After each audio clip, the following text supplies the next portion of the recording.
Picture a break-in where the burglar never sleeps, never gets tired, tries thousands of locks over a single weekend, and rewrites its own tools on the fly every time one doesn't work. Now, picture that the burglar isn't a person at all. It's a piece of AI software running the whole job by itself.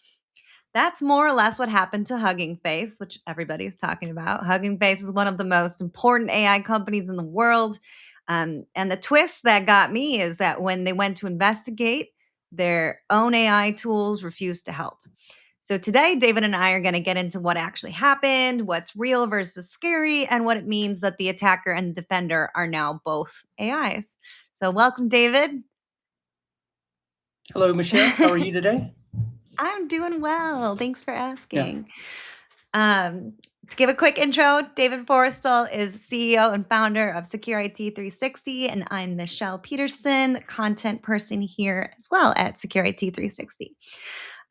Well, we'll do a quick little background for people who may not have read all the articles. There's a lot out there right now, but Hugging Face is basically the world's biggest public library for AI. Developers everywhere download AI models and data sets from it.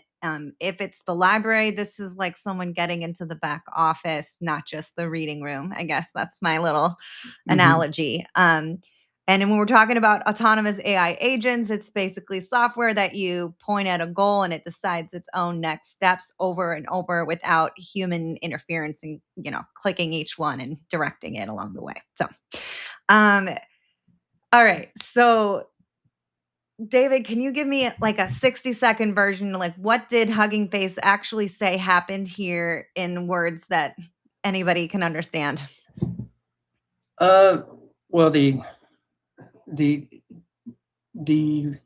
non-acronym response is basically they noticed anomalous activity in their network with their models, with their data sets, and they actually shut things down, said something happened.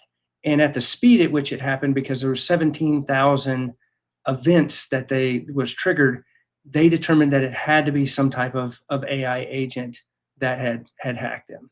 And so they were able to determine, well, at least they say right now, that there was nobody's personal data was compromised. There's still a question on whether there was, some of their partners or other tighter relationships might have had some of their information compromised. But they noticed the attack.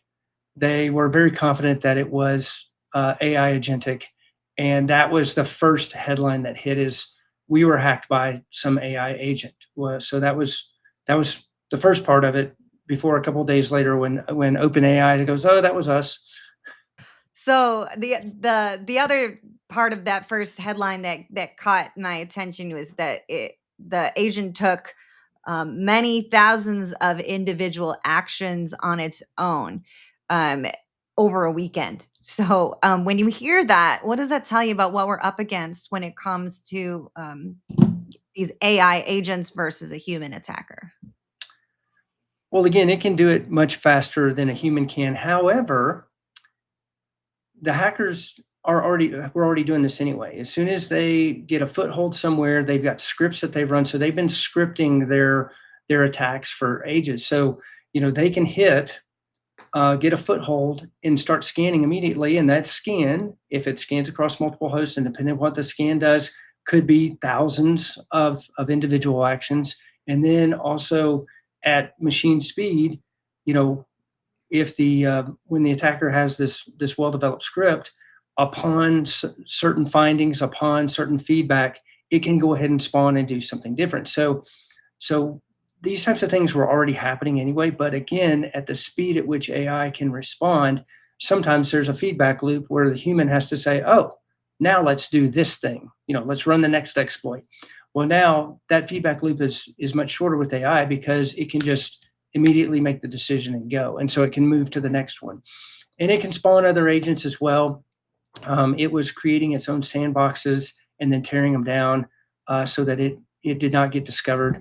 But there's actually more to it than that is the why did this happen. And so what happened is OpenAI had a new model. They wanted to test this AI agent to see what it could do. So they turned it loose without all the typical guardrails. And so it was already overpowered, if you will. It was not governed. And they put it in a sandbox and they said, we want you to go. So there's a benchmarking tool or site that you can go to. What is it called? Cyber Gym, I believe. Exploit Gym is what it's called. GYM, like work out your exploits. Okay. Go Clever. practice. And so what they said is like, well, this is a common way to benchmark yourself, to see how capable our tools are. It's like, okay, we'll go to Exploit Gym and you're going to need to solve this problem, whatever it might be. It might be a capture the flag type of a thing. Most likely it's something like that. I don't know what its exact instructions were, but it was given a goal to go take the test, pass the test, and be successful at whatever the actual test was. Well, the agent decided the easiest way to do this was to cheat. So it decided that I think that I can go somewhere else and actually find the answers to the test, and then I will have completed my task. So there's a few interesting things here. So it decided to do something illegal. And again, there were no guardrails to stop it and go, no, you can't do that. It broke out of the sandbox, went to Hugging Face because it decided that Hugging Face is probably that's going to be the best place for me to find the answer. And then it started an attack path once it had done that. So that's how we got here, is it was actually probing Hugging Face, looking to see where it might find the answer sheet for the task it was given, which was you're assigned to hack something and achieve some goal. And so go, let me see you do it. So rather than actually taking the test, it decided to cheat and go get the answers from somewhere else. So it was still hacking, just not actually doing what they expected it to do. Yeah. Well, so that there's the other thing. I've read a couple of things from some skeptics, that there was still a human then. I mean, there was a human that set it up and pointed it at a target. It's just that it made its own decisions to go the route it did and pivot along the way when it reached obstacles. Absolutely. In the fact that right now a lot of the criticism is like, well, and this is one of the things I asked, because when we did Jade Popper last week, that particular autonomous hack was set up for success. It was given a known vulnerable environment. It looked like it had weak controls. So we knew that this was going to happen. I mean, well, the researchers set it up for success. It's like, here's an easy one with a low bar. Go hack it. And most everybody's like, oh, okay, big deal. So this one, however, was an actual production system. It did find a 0 day, but if you go back to OpenAI, it's like, now how did you guys just decide to turn this thing loose and not check your security controls to ensure that it actually was a safe thing to do? So that's where a lot of the criticism and the commentary is coming back, is like, wait a minute, OpenAI, this is, Hugging Face got popped, but this is something that you guys should have had some responsibility and not done. Now, the interesting thing is, we're expecting OpenAI to act ethically, even though they can take the guardrails off of their systems for certain testing. Well, we know that there's a whole host of bad guys out there that are not going to act ethically anyway. So right. The other flip side of this is like, well, yeah, we can criticize OpenAI for this and criticize the guys that should have been more responsible, but what does that mean? That means that the bad guys can actually do this. I mean, they have systems where they don't have the guardrails, that they can point at corporate systems and say, please go try to achieve this goal. Yeah. And we're going to dig into that a little bit more too in a little bit. But before we get to that. They might not even say please. But anyway. Yeah. Oh, yeah. They're not very polite, right? Yeah. All right. So the way that the way that the AI got in, you could say it's almost a poetic. There's a booby-trapped data set, one of the very data files that they process all day long. The moment it got loaded, it ran this hidden code.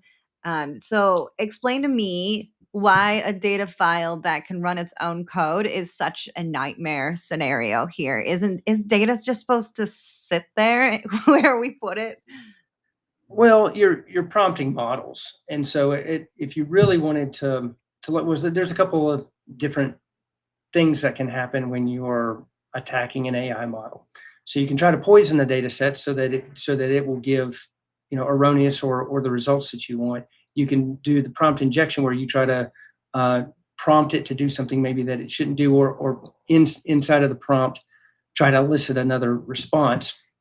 And so they used a couple of these techniques to manipulate that model to get what they were after. And basically, they were able to. There was a processor that they were able to get control of, which then they were able to do lateral movement and so on and so forth. So probably the best way to, maybe not the best, but one way that you could have an analogy for everyone is, it's not too different from somebody actually getting on a PC inside of a network and then pivoting from that PC and going around the network until you find the things you're looking for, which they were able to find credentials.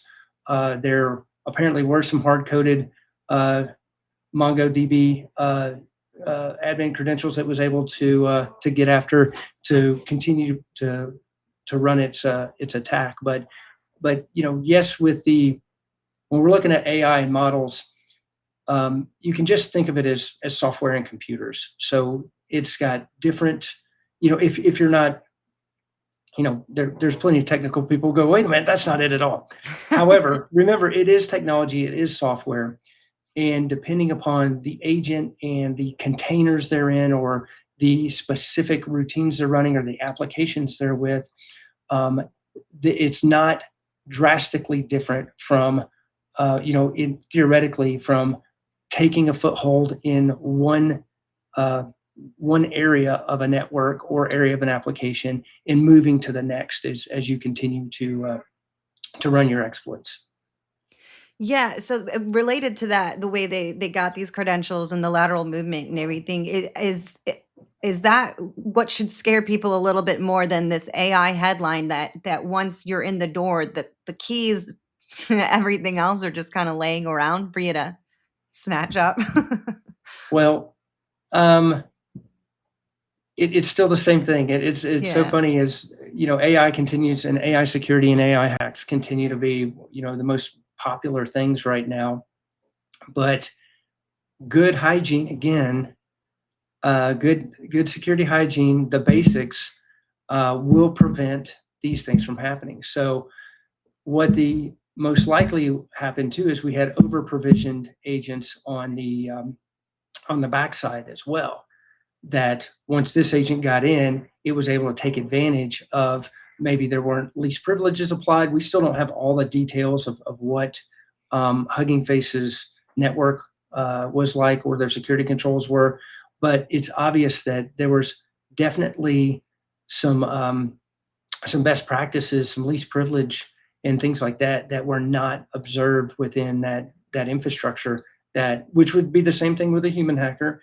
If they find the right service account, the right admin account, a backup account, whatever it is, or even a user account that is not properly provisioned, only to do the things it needs to do, then that's when they can escalate privileges and they can move to other things. So back to your question is, we're still looking at good basics of security, but now it has to be applied across some more complex systems, if you will.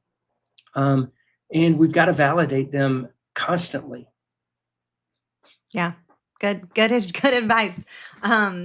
So now let's get back to what we were talking about before with the guardrails and the ethics. And that is something that I think a lot of people are really hooked on from this whole story, is that, when they tried to use the big mainstream AI models to investigate, the models refused because the request was full of real attack commands and malicious code. And the safety guardrails couldn't tell the difference between an attacker asking and a defender cleaning it up.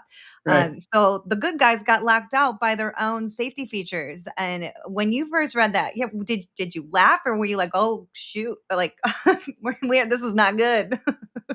Yeah, I mean, again, it just shows how asymmetric this was, because you've got, the powerhouse with one of the best models on the planet, OpenAI, that is unfettered. It can do whatever it wants. And then you've got, Happy Face that's trying to run their own investigation, but because the defenders aren't allowed to break the law and break out of the guardrails, they can't even do it. So they had to go and load a different model to take the guardrails off to actually even do the investigation. So but that's not uncommon with what we deal with now, because even in the absence of AI and agents, we still have the bad guys who don't have to follow the rules, and they're not following the rules. They're criminals. We as defenders still have to we have to follow the rules. So we've always been fighting that battle. Yeah. Well, but yeah, that's the question though. If that's the bind, like, so the AI attacker didn't follow any rules at all, while the defender's AI was busy following the rules and wouldn't cooperate. And this other model that they had to go to was a Chinese model, which opens up all sorts of geopolitical questions that we don't need to get into. But Right. but the question is, I keep, is this a fixable bug in how these tools are tuned, or is this more of like a deep structural problem in this, I guess, the difference in how the good guys and the bad guys operate? Again, it's really not that different from, the pre-AI era. Anytime a new tool was available, the good guys, let's take a common testing tool like Cobalt Strike. So, hey, this is a great tool to facilitate pen testing exploitation, to make sure that we can test ourselves and know that we don't have any known vulnerabilities or easy ways in. Well, that same tool in the hands of an attacker is actually going to try to attack. And so this is not really much different than what we've been facing all along. It's as soon as there's a new tool that can be used for defense, but also could be used for attack, and really it kind of makes me think of, what's the difference here? We've been dealing with software, and AI is software. We've been dealing with software where it gets used in unintended ways by the attacker. So back to the 9/11 analogy, planes were never designed to be flown into buildings. Buildings were never designed to sustain a plane hitting it. What do hackers do? They use software to fly planes into buildings. And so now we have this very powerful software, which they're going to use any way they can to get an exploit, to ransom some data, to take over a network, because that's what they're after. They're after money. Yeah. So is there an argument for the good guys to start doing the bad guy tactics, I guess? Well, we really we can't break the law. So we're not going to go chase them around. However, as agentic defenses are better, we will be able to catch them even faster. Now, what I'm curious about is how long the attack was actually going on before they actually found it. It appeared to be more than 24 hours. I don't remember the exact timeline. So how could we shorten that time? Well, we can. So what did it do that would have been anomalous to what normal behavior would be? And how could we have had a trigger to alert on that faster? So now we've got agents which are imitating humans. We've already been watching for anomalous human behavior, but now that they can do it so much faster, and they're doing it within systems that sometimes maybe don't have the visibility, in which maybe is not even right. Some of these systems we don't have full visibility into. So now the question is, where can we get this transparency? so that we would know if we've got an agent gone rogue or if we actually have an agent doing something that they shouldn't be doing. And this is a struggle that a lot of folks are dealing with right now, is the logging and the data should be there, but do we have the right triggers and the right correlation set up to where we could go, hey, wait a minute, this thing is actually doing things it's not supposed to. It does appear to be, lateral movement, whatever it might be. How can we alert that faster and shut it down? And so on the defender side, we can now use AI to build better tools to respond faster. But that's the way it's always worked. The attack happens, we learn from the attack, we defend, we write a defense against it. But it's still going to come back to what's accepted behavior and what's anomalous behavior. And then how do we alert on that? So if it's anomalous, whether it's an AI agent or if it's a human, it's still something we need to look at. Yeah. Well, the other thing that I think Hugging Face came out with and saying that the lesson that they learned here was you need to have a capable AI model that you fully control, vetted and ready to go before an incident, so that you're not locked out and so that attack of data never leaves your environment. But my question around that is that realistic for an everyday average company, or is that really advice that only an AI company can really follow? Well, that's part of the problem, is we're relying on them. They update their models sometimes weekly. We're relying on them to put the guardrails in. So since it's moving so fast and we're using their compute power and paying for tokens and what have you, we're relying on them unless we build our own model that we can control, or we use one of the models that we can bring in house, and we can control it. So yeah, part of the power of using the frontier models is the fact that they are trained on such large data sets. They have exposure to the internet. They've got this huge compute power behind them. And so that's really hard to replicate for an individual organization. Yeah. Yeah, exactly. Okay, so let's move on to Hugging Face. Listed their cleanup steps that they took, and they said they rebuilt the compromised machines, they revoked and rotated the stolen keys, added stricter controls, and they improved alerts so responders get pinged within minutes around the clock. So this kind of this idea that they rebuilt these hack machines from scratch and rotated all the keys. For a listener who does run IT software somewhere, or runs IT somewhere, excuse me, is this idea of like burn it down and rebuild?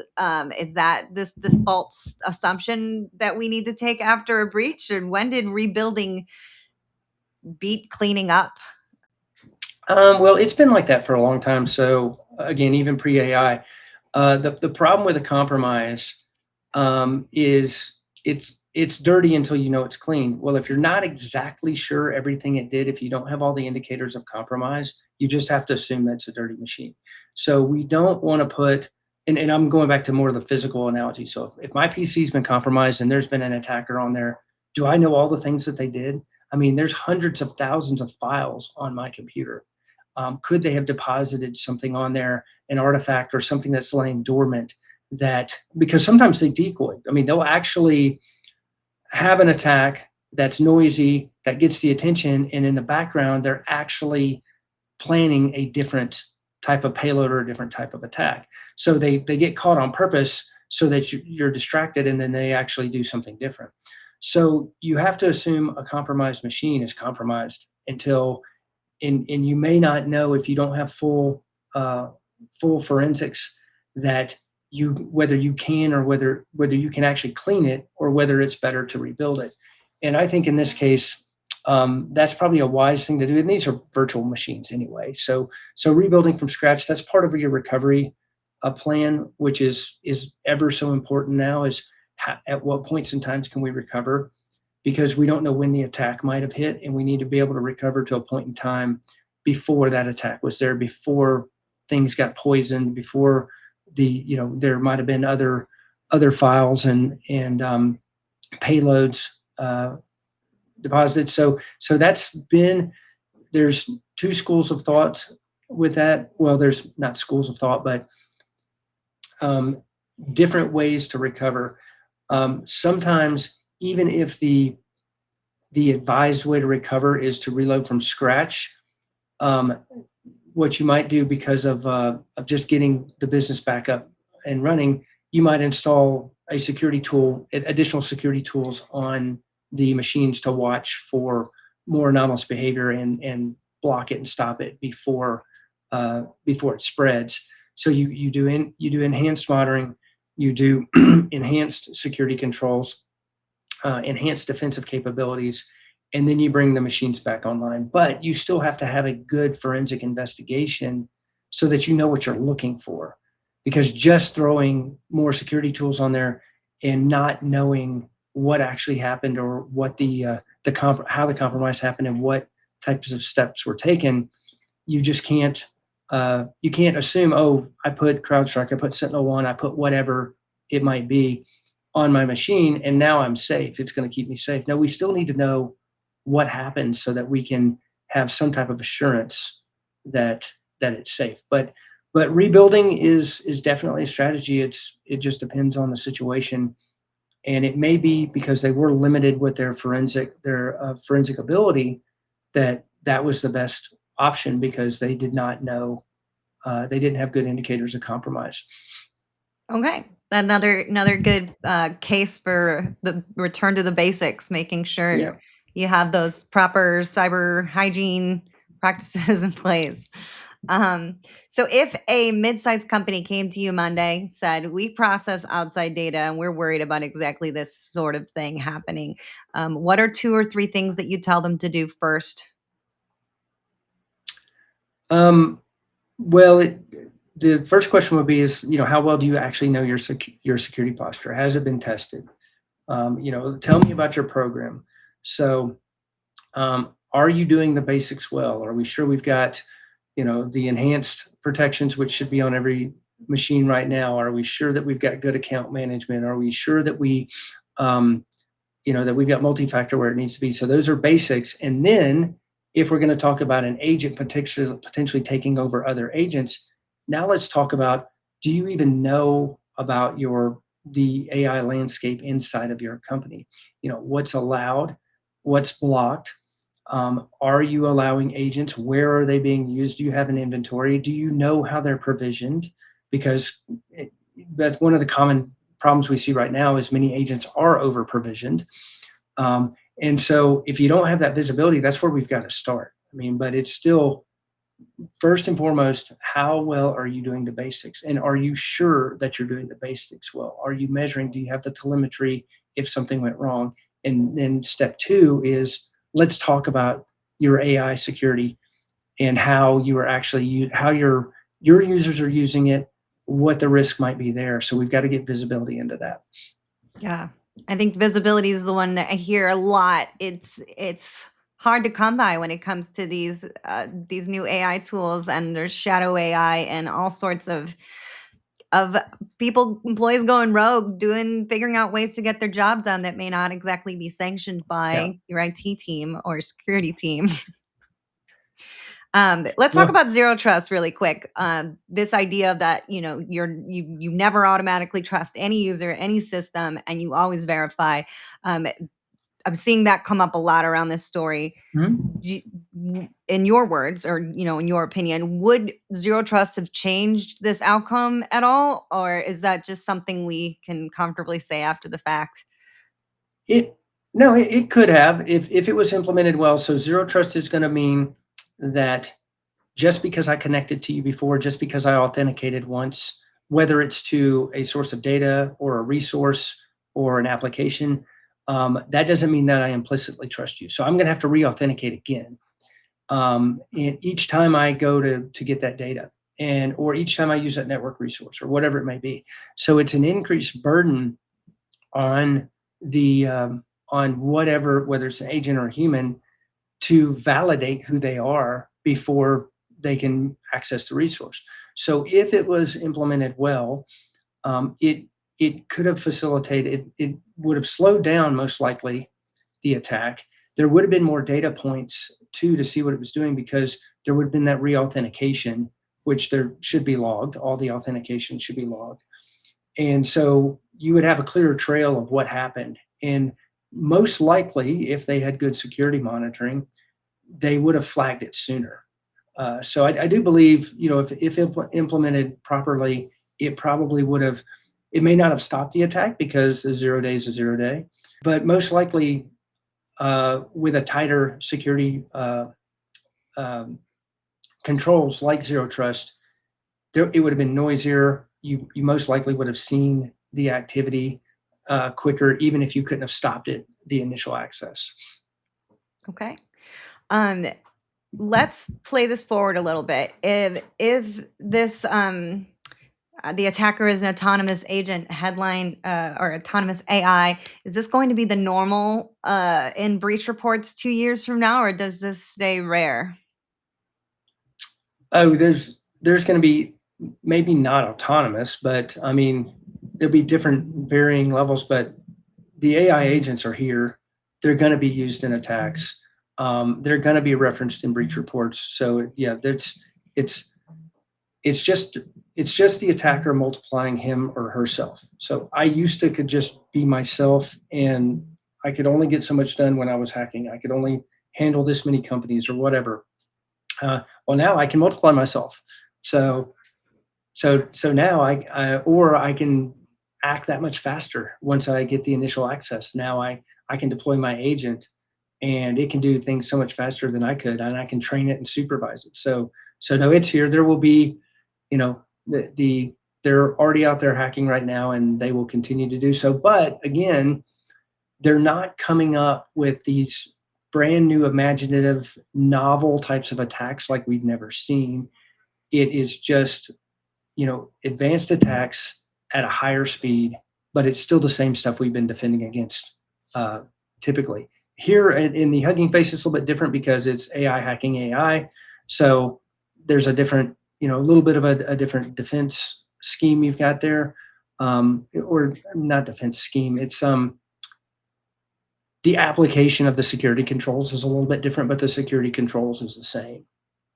All right.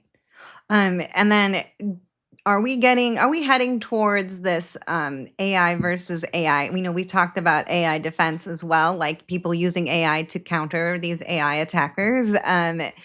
Is this going to be like an AI versus AI with us humans, as mere humans, just mostly watching the scoreboard?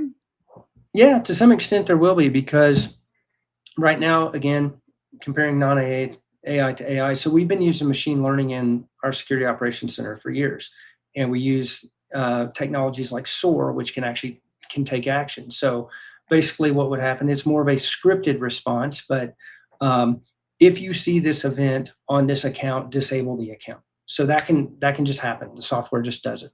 So that's pre-AI.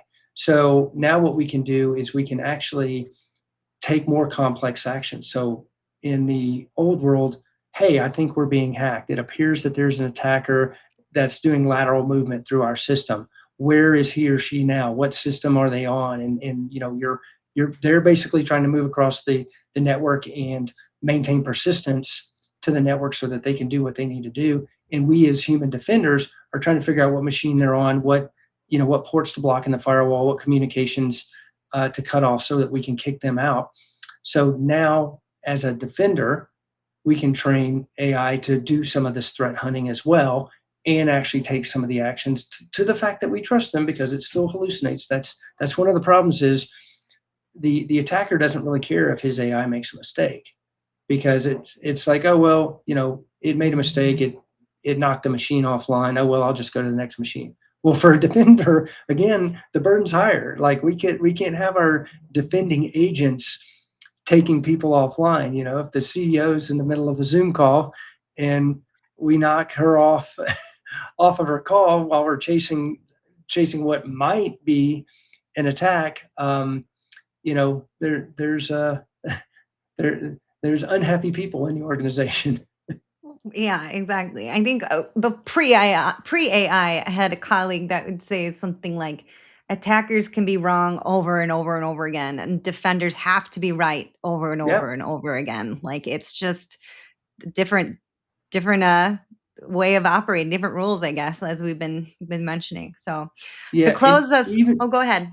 even if we think we're right, we still have to prove it, because many times you get that hunch, and a hunch is just a hunch until you can prove it. So we still have that, and your hunch may be right, but you've got to do the extra steps to confirm that it wasn't a false positive. Yeah, good point. To close this conversation out, what if you are a security leader listening to this right now, and you take one thing away from this Hugging Face story and into your next quarter, what is it? It's validate, validate, validate, and don't wait. You don't have to go buy new. So everybody's flooding the market with AI security tools. I mean, we're building some of this capability ourselves too, but still, that AI security tool, spending money on that when you should have been spending money on other defenses. No, get the basics right. Make sure you have the basics right. Make sure that you can respond quickly, so that when things do happen, make sure you've got visibility, and make sure you can recover. I mean, those are just the table stakes right now, whether you have AI security solutions or not, is can you survive an attack, whether it's AI driven or whether it's human driven.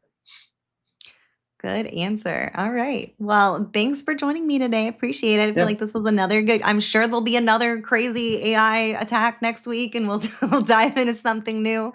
Yeah. But for now, sign off, and thanks again, and we'll talk again soon.